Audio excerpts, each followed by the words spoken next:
பேஷண்டோட wife நீங்க தானா? உங்க கணவர்? டாக்டர், என் ஹஸ்பண்டை எப்படியாவது காப்பாத்தி கொடுத்துருங்க டாக்டர். அவருக்கு உடம்புல எல்லாம் ஒன்றும் பிரச்சனை இல்லைம்மா, மூளையில தான் சின்ன பிரச்சனை.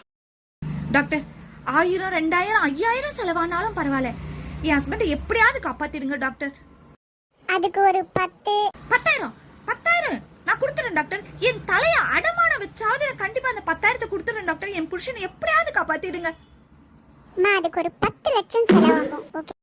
என்ன 10 லட்சமா? 10 லட்சத்துக்கு நான் எங்க போவேன்? வேணாம் டாக்டர், நீங்க அவரை காப்பாத்தாதீங்க, விட்டுருங்க. 10 லட்சம்லாம் என்கிட்ட இல்ல டாக்டர். உங்களுக்கு இப்பதான் தெரியுது அவருக்கு மூளையில பிரச்சனை அப்படின்ட்டு. எனக்கு கல்யாணம் பண்ணி வரும்பொழுதே அவருக்கு மூளையில பிரச்சனை இருந்த விஷயம் எனக்கு அப்பவே தெரியும். அதனால மூளை இல்லாத மனுஷனுக்கு மூளையில பிரச்சனை இருந்து அதை காப்பாத்தி என்ன பண்ண போறோம்? அதனால விட்டுருங்க டாக்டர், விட்டுருங்க.